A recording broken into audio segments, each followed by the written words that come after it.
날 더 깊이 있게 뉴스 속으로 시사인이 만드는 정치 라이브 김은지의 뉴스인 8월 29일 방송 시작합니다. 안녕하세요. 저는 시사인 김은지 기자고요. 첫 번째 코너 바로 들어가겠습니다. 쏟아지는 뉴스에 어떻게 대응해야 될지 반응해야 될지 알려드리는 시간 뉴스 리액션입니다. 주한 기자 안녕하세요. 안녕하세요. 네, 오늘 목요일의 뉴스 리액터 슬픔이 김민아 평론가님 안녕하세요. 네, 꼴찌입니다. 잘못했습니다. 아니 뭘요? 네. 잘못했습니다. 아이고 본인이 투표한 것도 아닌데 왜? 전반적인 상황을 사과드리도록 하겠습니다. 자, 오늘 윤석열 대통령 기자회견이 있어가지고요. 그 이야기로 좀 오늘 달릴까 합니다. 첫 번째 뉴스 키워드도 그거죠? 네, 솔직히 뉴라이트가 뭔지 잘 몰라. 네, 오늘 기자회견에서 대통령이 한 발언입니다. 네, 오늘 윤석열 대통령은 국정브리핑과 함께 기자회견을 진행했는데요. 최근 김영석 독립기념관장 임명과 함께 논란이 된 뉴라이트 인사에 대해서도 질문이 나왔습니다. 윤석열 대통령은 솔직히 뉴라이트가 뭔지 잘 모른다. 뉴라이트 언급하는 분마다 정의가 다르다라고 말했습니다. 이틀 전에 김태효 국가안보실 1차장이 국회에서 윤석열 대통령은 뉴라이트의 의미를 정확히 모르고 있을 정도로 이 문제와 무관하다라고 말한 바 있는데요. 윤 대통령 입에서도 똑같은 말이 나왔습니다. 통일을 언급하다가 갑자기 광복을 언급하기도 했는데요. 윤 대통령은 독립전쟁을 해서 해방을 맞이하고 광복을 얻게 된 게 아니다. 일제가 미국과 태평양 전쟁에서 패망해서 자유와 독립을 얻었다라고 말했습니다. 광복을 수동적 결과물로 봤다고 볼 수 있는데요. 다만 윤 대통령은 뒤이어서 꾸준히 독립운동을 해서 그런 결과가 나왔다고 우리 모두가 생각하지 않나라고 덧붙였습니다. 네, 이게 실시간으로 또 그래서 주하원 기자가 취재를 했다라는 소식이 있습니다. 네, 윤 대통령 이 발언을 듣고 저도 좀 놀라서 바로 이종찬 광복회장과 이제 통화를 했는데요. 이종찬 광복회장께서 뉴라이트를 모른다고 하면 그건 역사를 공부하지 않았다는 얘기다. 대통령께서 스스로 그런 얘기를 하시면 안 된다. 이렇게 말씀하시기도 했고요. 특히 또 하나 민감한 부분이 광복회에 대한 보복 논란인데요. 광복회가 현재 지금 독립분야 공법단체인데 또 다른 공법단체를 추가하겠다라고 국가보훈부에서 얘기하고 있죠. 이거에 대해서 질문이 나오자 윤석열 대통령은 보복이 아니라고 해명했는데요. 하지만 이종찬 광복회장은 새로운 공법단체를 추가할 명분이 없다. 이렇게 반박을 했습니다. 네, 뭐 예산 삭감 이야기도 있고요. 뭐 국회에서 회복시킨다 이런 이야기가 있긴 하지만요. 우선 대통령이 뉴라이트를 잘 모른다라고 하는 뭐 물론 앞뒤의 맥락이 있긴 한데요. 이 발언에 대해서는 어떻게 동의하십니까? 모르시나 보죠. 그러면 모르면 이 이제까지 문제점들을 어떤 식으로 우리가 해석해야 될까요? 아무것도 모르고 인사를 했다. 뭐 그러신가 보죠. 네. 지금 굉장히 뒤끝이 긴 것 같다 이런 생각이 듭니다. 김이나 평론가님. 아니 무슨 뒤끝이요? 저는 느끼고 있습니다. 근데 윤석열 대통령 대단하신 분인 게 다른 대통령이나 정치인이 이렇게 답을 했으면은 이게 모르쇠 전략이다. 뉴라이트는 모른다고 하는 전략.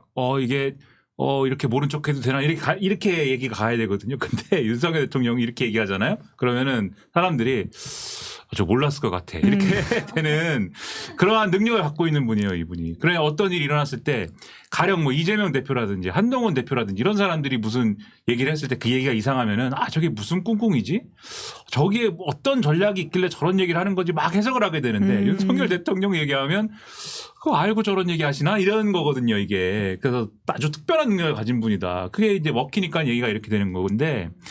근데 저는 윤석열 대통령이 뉴라이트라고 생각을 안 합니다, 애초에. 그러니까 이건 여러 군데서 말씀을 많이 드렸는데. 네. 뉴라이트가 본인이 뉴라이트가 아닌데 그래서 예를 들면은 이 윤석열 정권에서 저는 건국절을 추진하지 않는다고 봐요. 그리고 임정법통론이라고 하는 거 있지 않습니까? 그러니까 헌법에 규정되어 있는 1919년의 임시정부로부터 법통이 이어진 어떤 그러한 정부이다라는 거를 윤석열 대통령 본인은 부정하지 않는다고 봐요. 근데 왜 그러면 뉴라이트 인사들을 다 이렇게 중용을 했느냐의 문제에 대해서 뉴라이트가 원래 뉴라이트라고 하면은 기본적으로 원래는 건국절 그다음에 식민지 근대화론 두 개를 사실은 관철을 해서 두 개를 정치적 영역, 이론적 영역에서 관철을 해가지고 그래가지고 북한에 대해서는 어쨌든 갈등지향적인 정책을 해야 되고 그다음에 일본에 대해서는 굉장히 이제 이 군사적인 밀착을 한미일이 이룰 수 있는 그러한 것을 하는 걸 목표로 갖는 그러한 집단인데 윤석열 대통령의 또 특징이 뭐냐면은 본인이 뉴라이트와 관련된 얘기를 한 적이 없어요. 그러니까 네. 건국절을 만들어야 된다고 한 적도 없고 식민지 근대화론을 주장한 적도 없는데 그런 거를 주장하지 않은 상태에서 뉴라이트가 하고 싶은 일을 현실에서 다 해버립니다. 그러니까 북한하고의 갈등지향적인 정책 이런 거 그냥 하고 근데 그거는 뭐 보수 정권이 대체로는 했으니까 뭐 그럴 수 있는데 일본하고 이렇게까지 일본에 대해서 일방적으로 아낌없이 주는 나무를 하고 거의 뭐 이렇게까지 한 역사는 없고 보수 정권을 한 사람들도 이렇게까지 할 수 있나 깜짝 놀랐을 거예요. 제가 볼 땐 뉴라이트도 깜짝 놀랐습니다. 뉴라이트도 놀랐다. 네.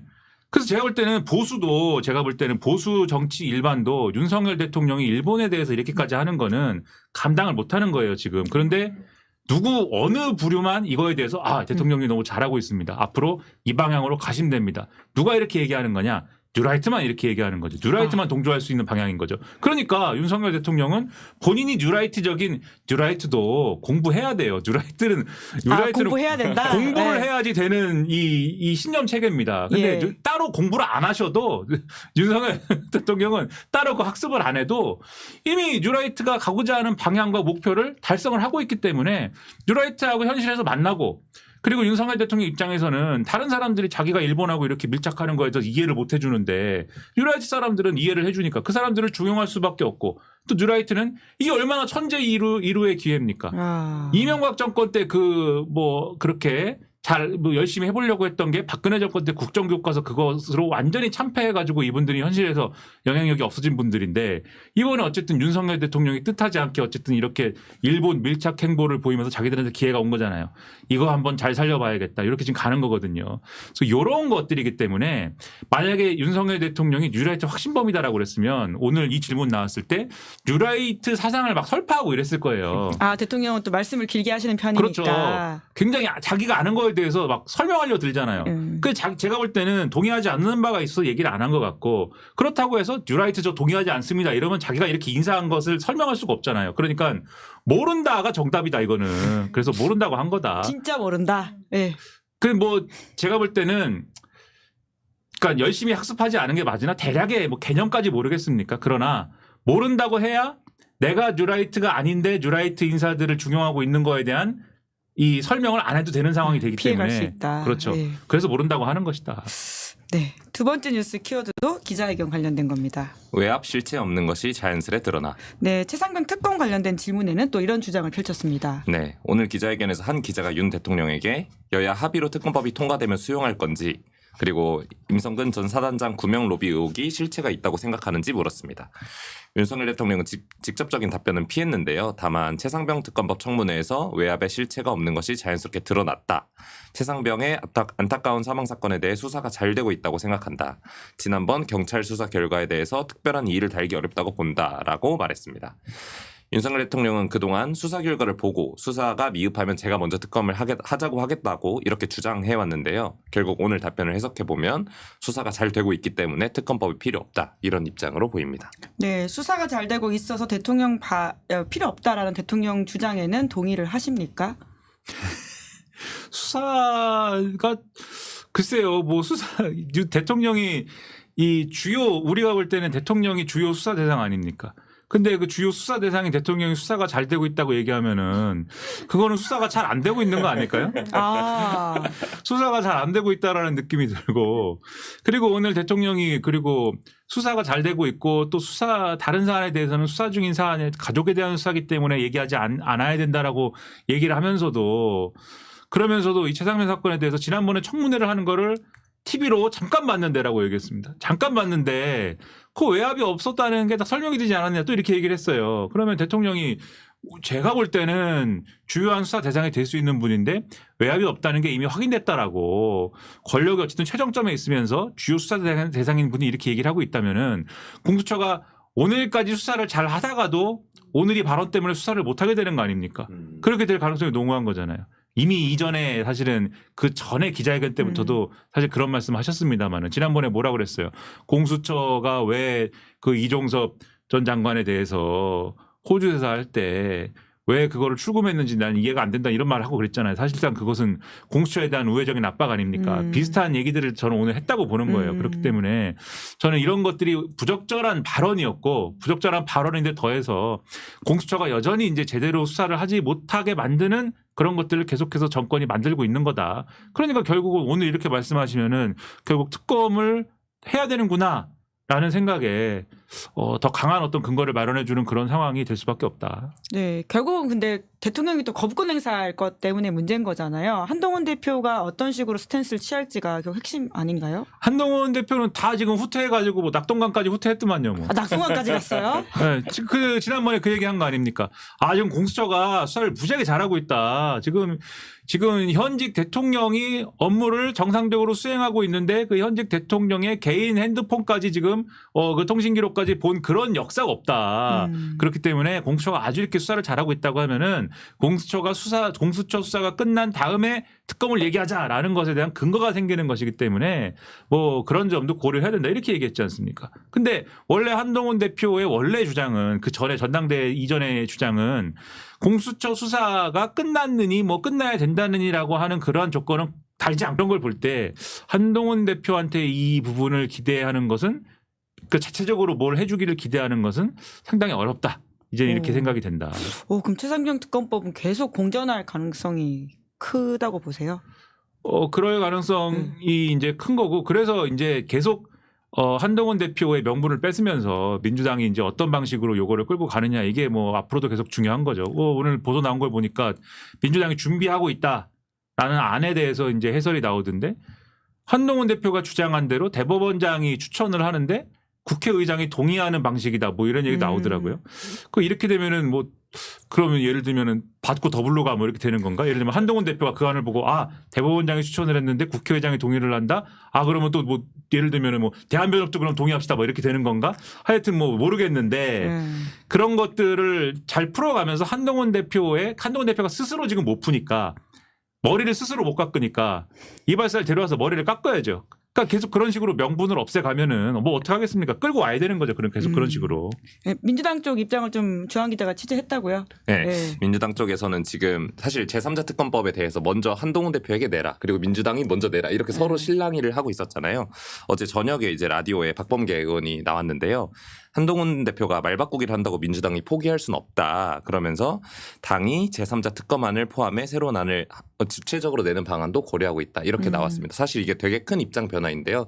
오늘 민주당 의원들이 워크숍 가서 또 서로 얘기를 나눌 텐데 과연 얼마큼 뜻이 모일지 궁금한 상황입니다. 네, 계속 좀 취재해 주십시오. 세 번째 뉴스 넘어가 볼까요? 비상진료체제 원활히 가동돼. 네, 이것도 오늘 대통령이 기자회견에서 한 발언입니다. 네, 한동훈 대표와 갈등을 빚기도 하면서 더욱 논란이 된 의료 대란인데요. 윤석열 대통령은 의료 현장에 한번 가보시라 하며 자신감을 내비쳤습니다. 대통령은 여러 문제가 있지만 비상진료체제가 그래도 원활하게 가동되고 있다라고 말했습니다. 의료대란에 대한 대책은 뾰족한 답을 내놓지 못했는데요. 이 부분을 설명하면서는 다소 격양된 모습을 보이기도 했습니다. 윤 대통령은 답을 내놓으면 열린 마음으로 검토하겠다고 여러 번 이야기해왔다. 그런데 그게 없다면서 국민 여러분은 어떻게 생각하시냐? 국가가 정부가 어떻게 해야 하겠냐라고 말했습니다. 네, 현장 가보라는 대통령의 이야기는 어떻게 좀 해석할 수 있을까요? 이 응급실까지 다 닫을 지경이다 라고 하는 얘기가 현장에서 나오는 얘기 아닙니까? 그리고 그거를 기사로 쓰는 언론들은 그럼 현장을 안 보고 그러면 기사를 쓴 건가요? 현장을 안 가보고? 오히려 현장을 안 가보고 있는 거는 대통령이지 않습니까? 대통령이 현장을 가봤다는 얘기는 저는 본 적이 없는데 지금. 그런 걸 볼 때 오히려 지금 현장에서 의사들이 하는 얘기잖아요. 의사들이 이제 이런 보도가 많이 나오고 하는 거에 대해서 지난번에 정부와 대통령실이 우리가 현장을 실제로 확인을 해보니까 응급실 다 돌아간다. 응급실이 지금 뭐 돌아가지 못하게 생긴 데는 아주 극소수다. 이렇게 설명을 한 거에 대해서 그 응급실에 있는 지금 의사들이 뭐라고 얘기를 했냐면 응급실이 24시간 편의점이냐. 불 켜놨다고 불만 켜놓으면 다 물건 살 수 있는 그런 데도 아니지 않느냐. 그러니까 100%다 돌아가지 않는다. 불을 켜놨지만 가동되고 있지만 환자들을 지금 받을 수 없는 상태인 그런 곳들이 많은 건데 그런 상황인 거를 다 정상적으로 돌아가고 있다라고 평가할 수 없는 거 아니냐. 이렇게 반박을 하고 있는 거잖아요. 그러니까 이런 거를 제대로 평가하지 않는데 근데 의료계 일각에서는 또 그래도 어쨌든 정상으로 돌아간다고 주장하고 싶은 사람들도 있는 것 같아요. 어쨌든 이것도 막 이런 식으로 좀 정보가 혼란스러운 상황인 것 같은데 어쨌든 간에 지금 나오고 있는 얘기들을 종합을 해보면 실제로 지금 응급실을 가야 되는데 못 간 분들이 자기 경험담을 다 얘기하고 있는 그런 상황 아닙니까? 그렇죠. 저도 개인적으로 들은 얘기 제 주변에도 있을 거 아니에요. 그런 분들이. 그런 얘기들을 종합을 해보면 문제가 있는 게 맞잖아요. 그래서 이런 얘기를 하는 거는 제가 볼 때 현장을 모르고 있는 게 맞다 이런 생각이 들고 제가 볼 때는 오히려 오늘 한 얘기를 쭉 보면 IMF 때 있잖아요. 그 외환위기 때 그런 말씀을 하신 분들이 있어요. 이 외환위기는 축복이 될 수 있다. IMF 축복이 될 수 있다.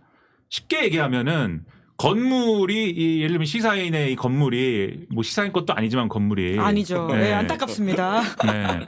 많이 낡고 뭐 이게 참 뭐 해서 막 리모델링을 하고 뭐 이걸 조금 고치고 해서 가망이 없어요 건물이. 그럼 부셔버리고 다시 져야 되지 않습니까? 근데 부셔버리면은 가서 일할 데가 없으니까는 우리가 참 그렇잖아요. 근데 마침 회사가 망할 지경이 됐다. 그러면은 기왕 이렇게 된 거 건물을 부셔버리지 뭐 다시 짓지 이렇게 되는 이런 비슷한 얘기예요 그게. 네. 경제가 어려워졌으니까는 다시 경제를 뭐 이렇게 좀 체질 개선할 수 그렇죠. 있다. 예. 요런 게 좋은 거다. 예. 근데 오늘 대통령이 한 말씀이 이게 전공의 중심, PA 간호사 중심의 그러한 의료 체계를 만들겠다 이렇게 말씀한 거지 않습니까? 그러니까 전공의들은 이미 가버렸고, 근데 어차피 전공의들 중심의 대형 병원은 문제 아니냐 어차피. 그러니까 기왕 가버린 김에 전문의 중심으로 개편하고 PA 간호사로 이렇게 좀 보조할 수 있도록 하는 법적 근거를 만들고, 그다음에 응급실도 마찬가지예요. 응급실 무슨 얘기를 하냐면은 어차피 경증 환자들이 다 응급실 몰려가가지고 진료해달라고 하는 것이 문제 아니냐. 동네 병원 가면 되는데. 그러니까는 기왕 이렇게 된 거 경증 환자들이 응급실에 오는 버릇을 고쳐놓자. 뭐 이런 분위기잖아요 지금. 그런 생각을 하기 때문에 이렇게 좀 여유만만한 상황이 아니냐. 근데 현장의 분위기는 제가 볼 때는 전혀 그렇지 않기 때문에 예. 뭘 좀 하여튼 좀 대책을 내놓으셔야 된다. 네. 네. 이게 뭡니까? 예. 그 이게 과정에 한동훈 대표가 그 얘기 좀 했다고. 네? 사실 그 한동훈 대표 제가 보니까는 그렇게 이 처신을 그렇게 한 거잖아요. 고위당정 협의를 하는데 한덕수 총리한테 저 2026년 그 의대 정원 증원하는 거는 유예하면 어떨까요? 이랬는데 한덕수 총리가 좀 이랬는데 그래 바로 이제 언론에 가가지고 내가 제안했는데 안 된다고 합니다. 이렇게 해버린 거잖아요. 그렇죠? 그래갖고 그날 SBS라는 방송에서 단독 한동훈 제안했는데 대통령실 거부 이렇게 나와버린 거지 않습니까? 그러니까 이게 사실 진지한 태도가 아닌 건 제가 볼 때 맞거든요. 그러니까 거부당할 거 뻔히 알면서 가서 얘기한 다음에 거부 당했어. 봐봐, 내가 거부 당한다 그랬지. 이런 다음에 언론에 가가지고 한동훈 대표가 네, 예. 언론에 가가지고 내가 거부당했습니다, 여러분. 역시 나는 용산이랑 싸웁니다. 이렇게 한 게 부적절하다고 용산이 생각할 수 있는데 그러면 제가 이제 용산 대통령실이면 대통령한테 근데 어차피 우리도 이 의료 대란에 있어서는 출구 전략이 필요한 거 아닙니까? 그럼 마침 한동훈 대표가 저렇게 하니까 그러면 요걸 이용해가지고 우리가 한번 이 출구 전략을 오히려 이걸 이용해가지고 만들어보는 쪽으로 한번 가봅시다. 이렇게 얘기할 것 같아요. 근데 그게 아니고 동훈이가 이럴 수 있어 또? 이러면서 밥 안 먹어. 이렇게 가고 윤석열 대통령은 밥을 취소를 하고 그 좋아하시는 밥을 그러면 도대체 이 국정 운영을 어떻게 합니까? 이게 네. 뭐냐는 거예요, 이게. 예. 관련된 뉴스 키워드가 네 번째도 있으니까요. 이야기도 얼른 해보죠. 예. 장소가 마땅한 데가 없다. 예, 제2부속실 설치도 굉장히 관심 있는 사안이었는데요. 네, 검찰이 최근 김건희 여사 명품백 수수와 관련해서 무혐의 결론을 내렸죠. 이런 일을 막기 위해 제2부속실이 필요하다는 주장은 벌써 오래전에 나왔는데요. 윤석열 대통령이 공간이 없다라는 답변을 내놨습니다. 윤 대통령은 부속실을 만들려면 장소가 있어야 하는데 지금은 마땅한 데가 없다. 장소가 잘 준비되면 부속실이 본격적으로 일을 하게 되지 않을까 생각한다라고 말했습니다. 이른바 출장조사 논란에 대해서는 문제가 없다는 입장을 밝혔습니다. 윤 대통령은 자신도 검사 시절에 전직 영부인에 대해서 멀리 자택까지 조사를 했다며 조사 방식이라는 게 정해져 있는 것이 아니다라고 말했습니다. 네, 공간이 없어서 제2부속실 아직 설치 못하고 있다라고 하는 주장은 해설을 좀 해주십시오. 하기 싫다. 그러니까 근데 하기 싫은 사람은 제가 볼 때는 대통령은 아니다. 주어는 누군가요 그러면? 제2부속실의 도움을 받으셔야 될 분이 필요가 없다고 하는 상황이 아닐까. 왜냐하면은 애초에 제2부속실은 나는 뭐 안 할 거야라는 의지가 굳건하면 자꾸 대통령이 이 얘기를 안 할 텐데 처음에 안 한다고 하다가 결국은 내가 하겠다라고 자꾸 얘기하는 사람은 결국 대통령이잖아요. 계속 얘기가 나오니까 결국은 하겠다고 하는 건 대통령이지 않습니까? 그런 사람이 아무리 그래도 하겠다고 얘기를 했으면은 자기 말에 책임을 지게 되잖아요. 아무리 그래도. 그리고 이게 무슨 대단한 내용도 아니잖아요. 제2부속실이라는 걸 만들면은 엄청난 무슨 변화가 생기는 것도 아니지 않습니까? 지금 그러지 않아도 김건희 여사를 수행하고 도와주는 대통령실 인원들이 있잖아요. 그 사람들이 그대로 그냥 제2부속실이 되는 거예요. 지금 논의 구조대로면. 사실 하나만한 얘기입니다. 제2부속실을 만든다는 얘기가 지금까지 나온 얘기는. 근데 그냥 제2부속실의 실장만 하나가 생기는 거예요. 별것도 아니에요. 그러니까. 근데 그거를 하면 되는데 공간이 모자라는 게 어딨나요? 네? 가봐야 될 것 같습니다. 저희도 안 가봐가지고요. 공간이 뭐 천막이라도 치세요 그러면은 뭘 공간이 모자라는 거 있어요 지금. 그래서 그런 거는 결국 대통령도 이거는 좀 해야 되는데 좀 해야 될 것 같은데라고 하지만 그것을 완강히 거부하는 어떤 분이 있기 때문에 내 말이 안 먹힌다 이렇게 되는 그런 상황이 아니냐라고 저는 집에서 혼자 생각을 했습니다. 네, 고백의 상황이다라는 네. 말씀이신데요. 저희가 쭉 기자회견 이야기를 했는데 그럼 좀 총평, 좀 점수 한번 매겨주시면 어떨까요? 점수요? 네. 빵점. 빵점. 아니 근데 오늘 또 하이라이트 중에 하나 연금 얘기였는데 연금 네. 얘기는 없네요. 연금 이야기 좀 그러면 네. 네. 근데 뭐 연금에 대해서 사실은 좀 어떤 원론적인 입장만 내놓고 구체적인 정부안은 오늘 또 나오진 않았는데요. 사실 좀 변명에 가까웠다고 생각을 했어요. 국회에 내가 그동안 그렇게 많이 기회를 줬는데 아무것도 안 해오니까 내가 해줄게, 내가 줄게라는 전 태도가 진작부터 하지라는 생각이 들더라고요. 사실 21대 말에 원래 이제 야당에서 다 받겠다 이렇게 이야기도 하지 않았습니까? 근데 결론은 그러니까 진작 얘기했어야 된다라는 거에는 동의를 하는데 오늘 한 얘기가 아주 요상하고 괘씸한 얘기인 거예요. 사실 대통령이 한 얘기가 뭐냐면 어쨌든 국회의 결론은 더 내고 더 받자였지 않습니까? 더 내고 더 받자는 거잖아요. 그게 원래 더 내고 더 받자가 있고 그다음에 더 내고 그냥 받던 대로 받자가 있었는데 더 내고 더 받자로 정리가 된 거잖아요. 근데 오늘 대통령이 한 얘기는 그러면 이걸 소위 말하는 모수개혁이라고 하지 않습니까? 보험료율을 좀 높이고 그다음에 소득 대체율도 좀 높이자 이런 거를 이제 이게 모수개혁이라고 하잖아요. 그러면 모수개혁이라는 측면에서 어떻게 할 거냐에 대해서 대통령의 얘기가 있어야 되잖아요. 뭐 보험료율은 올려야겠습니다. 국회 주장대로 또는 뭐 소득 대체율은 올려야 되겠습니다. 국회 주장대로 또는 소득 대체율은 뭐 그냥 둬도 되겠습니다. 이런 게 있어야 되는데 오늘 그 얘기를 뭘로 퉁쳤냐면은 자동 안정화 장치로 퉁쳤어요. 자동 안정화 장치라는 거는 뭐냐면은 이 보험료율이랑 소득 대체율을 이것이 경제 상황, 이게 경제 성장률이라든지 물가라든지 그 외에 여러 가지 외생 변수들을 가지고 거기에 연동해 가지고 변동할 수 있도록 한다는 얘기예요. 근데 이게 앞으로 우리 경제가 막 폭발적으로 예를 들면 우리 중진국처럼 성장을 막 해가지고 그러지 않을 거잖아요. 나라가 좋아지면 좋아질수록 성장률 자체는 계속 성장 자체는 둔화될 거 아닙니까? 그러니까 이 자동 안정화 장치라는 거는 경향적으로 이거는 그 모수를 어떻게 개혁할 거냐의 입장에서 보면은 재정 안정에 가까운 거예요. 그러니까 보험료율은 올리고 소득 대체율은 낮추는 거에 가까운 쪽으로 수렴될 수밖에 없는 장치예요. 그러니까는 국회의 결론하고는 반대 얘기를 사실상 한 겁니다. 근데 그거를 제대로 얘기 안 한 거고. 그다음에 이 보험료율을 적용하는 데 있어서는 세대별로 차등을 둔다고 그랬잖아요. 근데 요렇게 하는 거는 되게 다른 나라에서는 어떨 때 이런 얘기를 하냐면은 소득 대체율이 너무 높아가지고 고령층이 입는 혜택이 너무 크기 때문에 국민연금에 대한 고령층 혜택이 너무 크기 때문에 이것에 대해서 젊은 층이 너무 큰 불신을 갖고 있어서 이것을 해소하고 싶을 때 이런 장치를 두는 경우들이 있어요. 근데 이건 우리나라는 뭐 그런 불신이 있는 건 사실이지만 그 불신은 기금 고갈에 대한 어떤 문제인 것이고 고령층이 소득 대체율이 너무 커가지고 문제다 이렇게 지금 객관적으로 볼 수 있느냐. 우리나라가 OECD 다른 국가하고 비교할 때 소득 대체율이 그렇게 높은 수준은 또 아니거든요.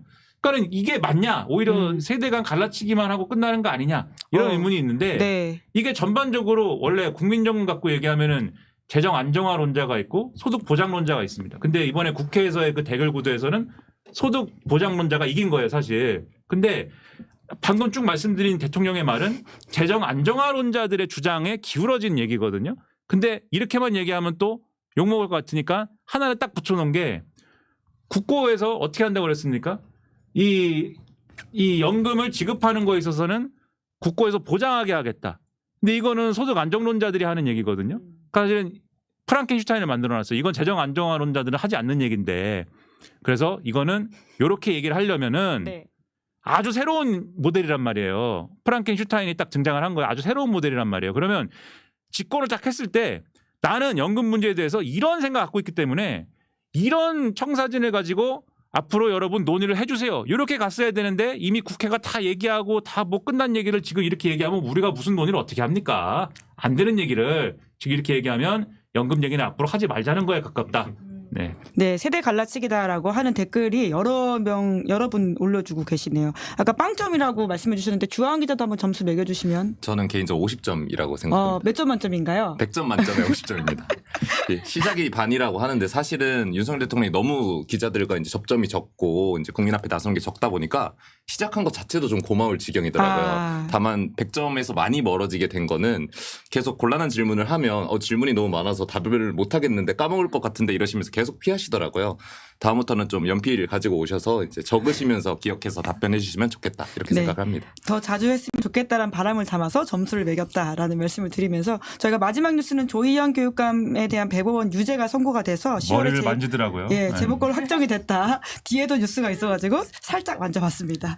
오늘 여기까지 하겠습니다. 두 분 수고 많으셨습니다. 감사합니다. 감사합니다. 네, 8월 29일 김은재 뉴스인 여기까지 살펴보고요. 잠시 후에는 김은재 인터뷰 있습니다. 이번에는 김준우 변호사, 서영주 맥 정치사회연구소장, 이재영 국민의힘 강동굴 당협위원장이랑 대통령 기자회견 더 한번 이야기해 보겠습니다. 기다리시는 동안 구독, 좋아요, 알림 설정 부탁드리겠습니다. 고맙습니다. 아니 왜 아직도